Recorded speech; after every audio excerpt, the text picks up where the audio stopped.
In 2259, scientists regenerate a woman from an alien hand, but is she truly the key to stopping the ancient evil threatening Earth? Watch the video till the end.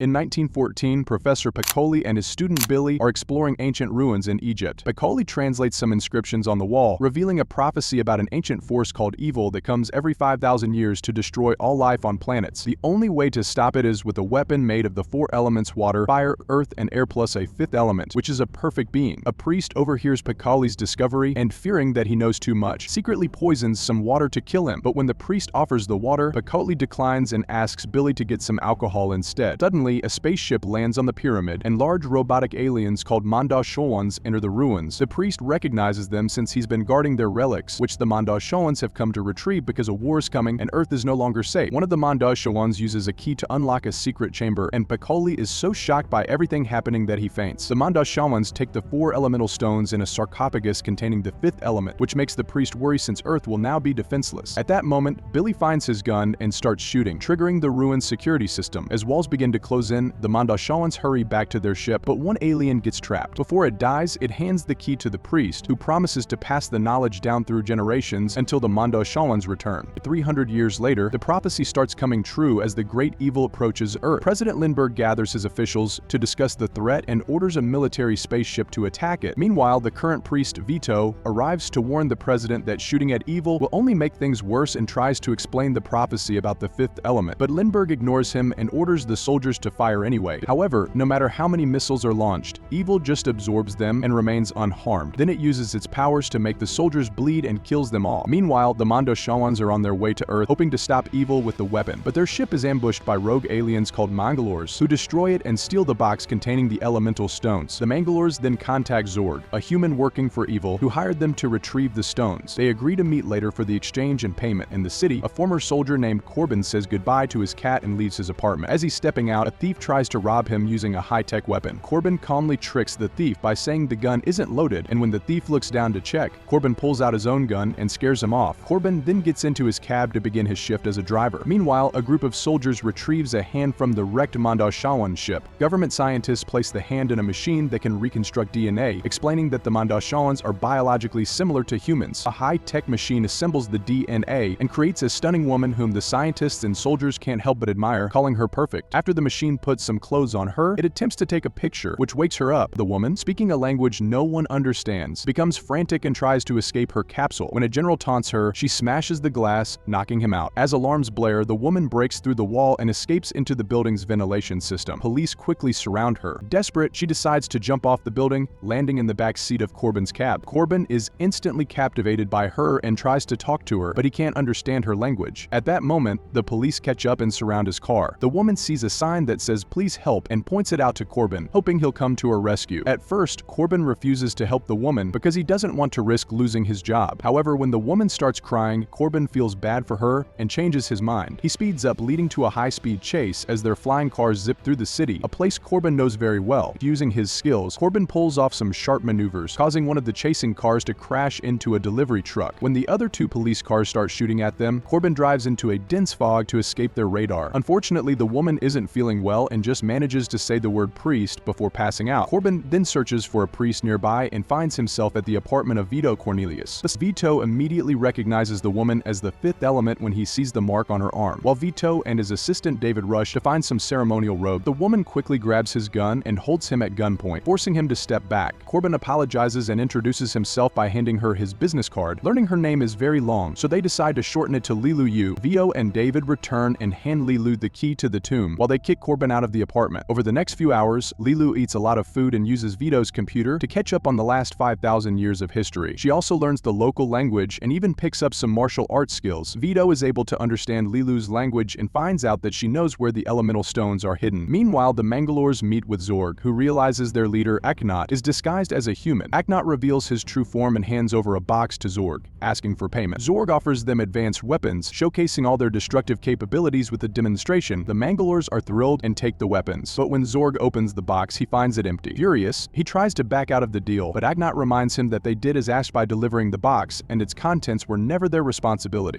Pretending to let it go, Zorg leaves. Knowing what's about to happen, the Mangalores accidentally activate a hidden explosive in their weapons, which goes off and kills them. Back at Vito's place, Lelu tells him that the Mandashawans gave the stones to someone they trust, and she needs to contact this person. Using a map, Lelu shows Vito that this trusted person is a famous singer who will be performing on a luxury cruise liner called Floston Paradise. Suddenly, Zorg's henchmen knock on the door and take Vito to see Zorg. Zorg demands to know the location of the stones, but Vito refuses to reveal anything. Zorg then explains that he also believes in protecting life, but in his view, life thrives through chaos and destruction, which he believes drives human progress. While showing off his gadgets to Vito, Zorg accidentally chokes on a cherry. Despite pressing all kinds of buttons on his gadgets, none of them can help him in this situation. Vito seizes the moment to make a point about how powerless Zorg really is if something as small as a cherry can kill him. He helps Zorg by hitting him on the back, causing him to cough up the cherry. Grateful for the help, Zorg lets Vito go. Later, one of Zorg's henchmen uses a bug to eavesdrop on a presidential meeting and discovers that the singer has the stones. The president's advisor, Lindbergh, orders his men to hire the best agent for the mission, which turns out to be Corbin. Before Zorg can gather more information, the bug is discovered and destroyed by Lindbergh. Meanwhile, Corbin is eating dinner from a flying street vendor when he receives a message informing him that he's been fired. Shortly after, his mother calls, angry that Corbin didn't tell her he won the Gemini contest. And Corbin is confused because he never entered any contest. Just then, a second message arrives, revealing that the contest prize is 2 tickets to Floston Paradise. His confusion is cleared up when 3 government soldiers visit him, explaining that the contest was rigged so that Corbin could go undercover and retrieve the stones from the singer. Feeling deceived, Corbin tries to refuse the offer, but is interrupted by new visitors Vito and Lelu. In a panic, Corbin hides the soldiers in his refrigerator before letting them in. Vito immediately pulls a gun on Corbin, demanding the tickets needed to get the stones. Just then, the apartment alarm blares, signaling a police check. Corbin quickly hides Lelu in the sink and Vito in the self-making bed while he stands by the wall for the police inspection. He pretends to be someone else, and the police check another apartment. A neighbor mistakenly insults them, leading them to believe he's Corbin. They arrest the neighbor, putting him in a bag, but as they leave, Mangalores attack and kill several cops to steal the body bag. Agnot, who survives Zorg's explosion, seeks revenge and plans to take the stones first. And once the danger passes, Corbin frees Lelu and Vito, but when he turns his back, Vito knocks him out and steals the tickets. When Corbin wakes up, Vito and Lelu are gone. He retrieves the mission letter from the frozen soldiers in the fridge and agrees to cooperate. At the airport, David uses fake passports to pose as Corbin with Lelu as his wife. Just before check-in, Corbin shows up, claiming David is his assistant to avoid suspicion. Corbin and Lelu board the spacecraft, while David runs back to Vito, who gives him a key and tells him to prepare the temple while he pursues Lelu. 2 disguised Mangalores try to pass as Corbin and Lelu, but the clerk sees through them and sends them away. Zorg's henchman also tries to impersonate Corbin but is caught and the security measures are activated. The henchman flees and calls Zorg, who,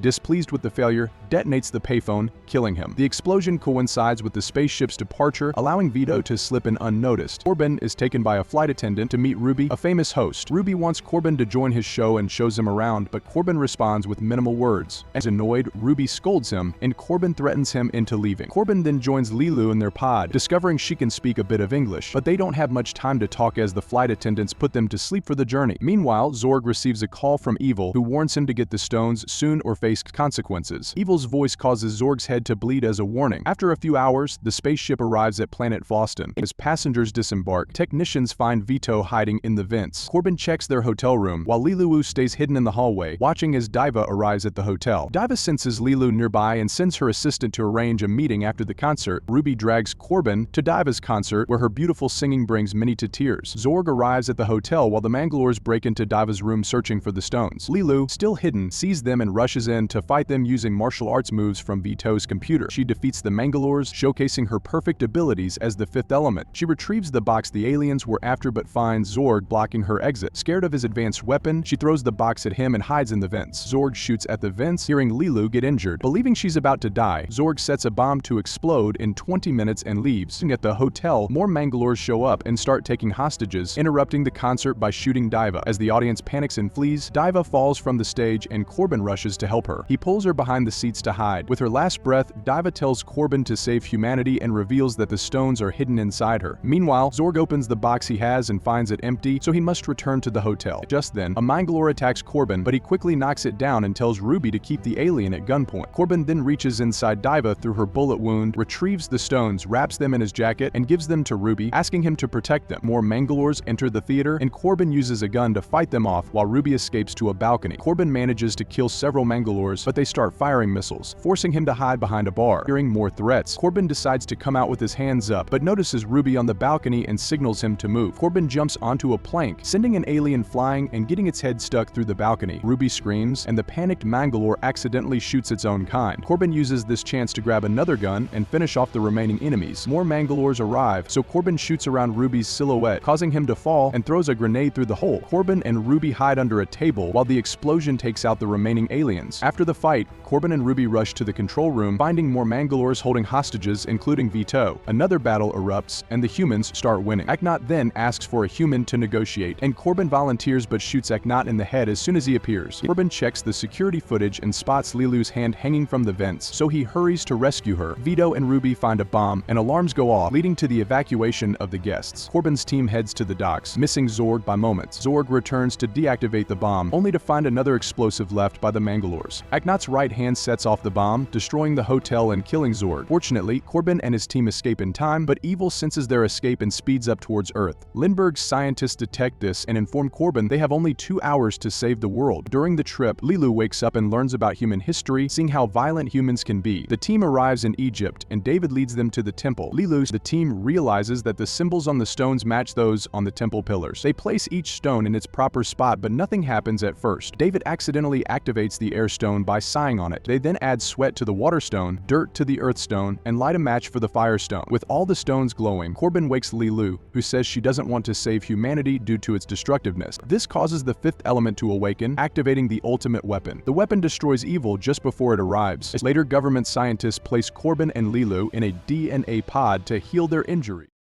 Subscribe for popcorn. We are racing towards 500 subscribers.